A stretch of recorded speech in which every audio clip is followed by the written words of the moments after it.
नमस्कार दोस्तों, study centre के यूट्यूब चैनल पर आपका स्वागत है।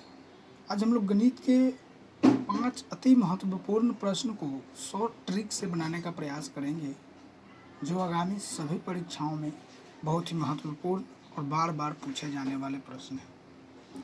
तो चलिए दोस्तों, पहले प्रश्न की ओर चलते हैं, जो काफ़ी महत्वपूर्ण है और पिछले कई सारे एग्जाम्स में पूछे भी गए हैं।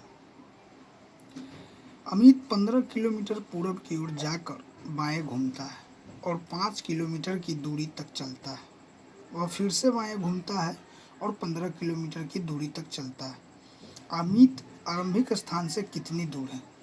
तो प्रश्न को समझने का प्रयास कीजिए दोस्तों। प्रश्न क्या कह रहा है?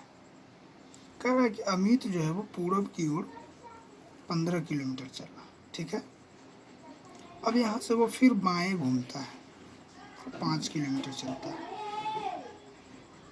और आगे कह रहा है कि वह फिर से बाएं घूमता है और 15 किलोमीटर की दूरी चलता है। ये 15 किलोमीटर है, ये 5 किलोमीटर है, ठीक है, और ये फिर 15 किलोमीटर चला। अब कह रहा है दोस्तों कि अमित आरंभिक स्थान से, मतलब यहाँ से वह कितनी दूरी पर है, ये हमसे पूछ रहा है। तो दोस्तों आप देख रहे होंगे कि यह एक आयत बना है।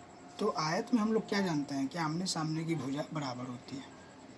तो इसका डायरेक्ट आंसर हम लोग लिख सकते हैं कि ये आरंभिक स्थान से 5 किलोमीटर की दूरी पर है।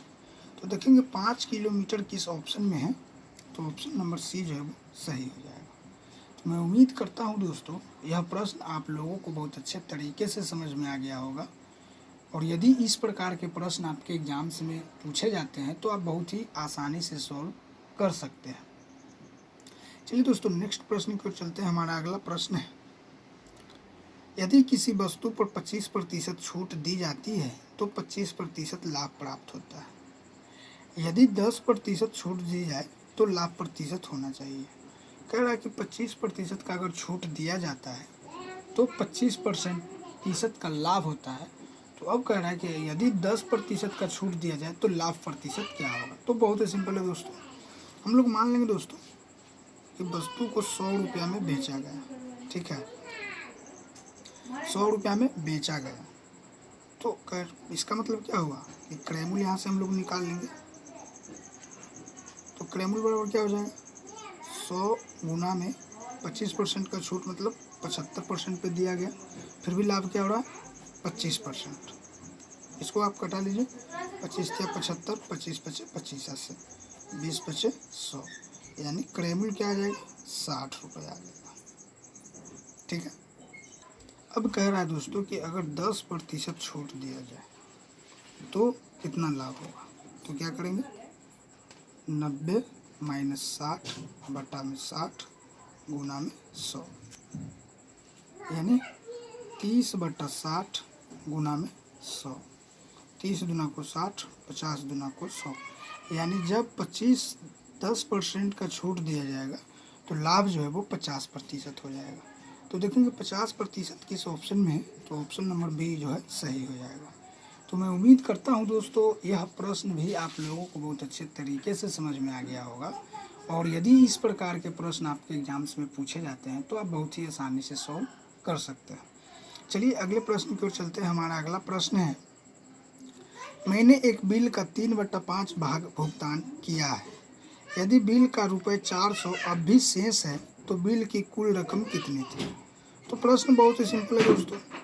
कह रहा है कि 3/5 भाग जो है वो भुगतान किया गया है, मतलब 5 भाग से वो 3 भाग को जमा कर दिया है, लेकिन अब भी शेष क्या बचा है 2 भाग।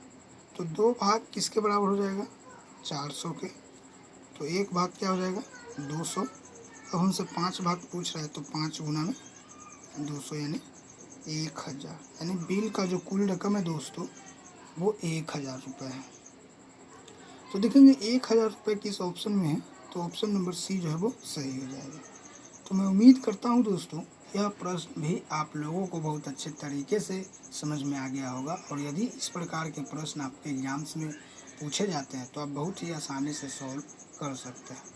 चलिए दोस्तों अगले प्रश्न की ओर चलते हैं। हमारा अगला प्रश्न है, दो संख्याओं में यदि पहली संख्या का 70% दूसरी संख्या के 3/5 के समान है तो क्रमशः पहली संख्या और दूसरी संख्या के बीच का अनुपात क्या है। प्रश्न को समझिए दोस्तों, कह रहा है दो संख्या है, उसमें पहली संख्या का 70% दूसरी संख्या के 3/5 के समान है। मतलब हम मान लेते हैं पहली संख्या x है, इसका 70% जो है दोस्तों ये बराबर है किसके, दूसरी संख्या y के 3/5 के। ठीक है, तो यहाँ से 1 0 कैंसिल हो जाएगा, ये 5 दूना को 10 हो जाएगा दोस्तों। यहाँ से क्या हो जाएगा 7x बराबर 3 दूना को 6 बार। अब पहली संख्या और दूसरी संख्या का अनुपात पूछ रहा है दोस्तों, तो क्या हो जाएगा 6:7।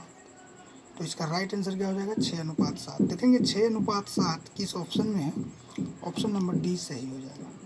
तो मैं उम्मीद करता हूँ दोस्तों यह प्रश्न भी आप लोगों को बहुत अच्छे तरीके से समझ में आ गया होगा, और यदि इस प्रकार के प्रश्न आपके एग्जाम्स में अगर पूछे जाते हैं तो आप बहुत ही आसानी से सॉल्व कर सकते हैं। चलिए दोस्तों, आज का आखिरी प्रश्न है और काफ़ी महत्वपूर्ण प्रश्न है। प्रश्न चिन्ह के स्थान पर आने वाली संख्या ज्ञात कीजिए। 3 है, 7 है, 13 है, प्रश्न चिन्ह है 31 है, 43। तो ज़रा गौर कीजिएगा दोस्तों, 3 के बाद 7 आया मतलब 4 जुटा, 7 के बाद 13 आया मतलब 6 जुटा। अब अगले में क्या जुटेगा 8 जुटेगा तो 21 आएगा, फिर अगले में 10 जुटेगा तो 31 आएगा, फिर अगले में 12 जुटेगा तो 43 आएगा। यानी प्रश्न चिन्ह के स्थान पर क्या होगा 21। तो देखेंगे 21 किस ऑप्शन में है, ऑप्शन नंबर सी जो है वो सही हो जाएगा। तो मैं उम्मीद करता हूँ दोस्तों सारे प्रश्न आप लोगों को बहुत अच्छे तरीके से समझ में आ गए होंगे, और यदि आपके एग्ज़ाम्स में अगर इस तरह के प्रश्न आते हैं तो आप उसको बहुत आसानी से शॉर्ट ट्रिक से कम समय में बना सकते हैं। तो प्लीज़ दोस्तों वीडियो को सब्सक्राइब करें, चैनल को सब्सक्राइब करें और वीडियो को लाइक और शेयर ज़रूर करें, जिससे कि अधिक से अधिक विद्यार्थियों को इसका लाभ मिल सके। और हमारी क्लासेस डेली चलती है दोस्तों, तो आप उनसे जुड़ने का प्रयास करें।